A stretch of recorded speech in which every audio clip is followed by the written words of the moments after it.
சென்னை மாநகர பேருந்தில் டிக்கெட் பரிசோதகர் மது போதையில் இருந்ததாக கூறி நடத்துனர் மற்றும் பயணிகள் வாக்குவாதத்தில் ஈடுபட்டதால் பரபரப்பான சூழல் நிலவியது. செங்குன்றம் தாம்பரம் இடையேயான தடம் எண் 104 பேருந்து அம்பத்தூர் டன்லைஃப் பேருந்து நிறுத்தத்திற்கு வரும்போது டிக்கெட் பரிசோதகர்கள் 2 பேர் பேருந்தில் ஏறினர். அப்போது கவனக்குறைவாக பயணச்சீட்டு எடுக்காமல் இருந்து பயணிக்கும் பரிசோதகர் 500 ரூபாய் அபராதம் விதித்ததாக கூறப்படுகிறது. அதே சமயம் பரிசோதகர் குடிபோதையில் இருந்ததாக கூறி பயணிகள் கடும் வாக்குவாதத்தில் ஈடுபட்டனர்.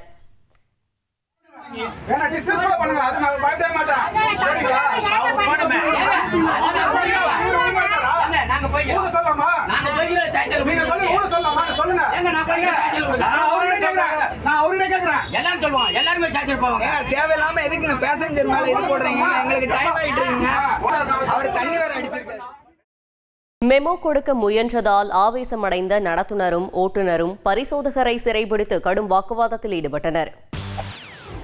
செய்திகளை உடனுக்குடன் தெரிந்து கொள்ள உடனே சப்ஸ்கிரைப் பண்ணுங்க.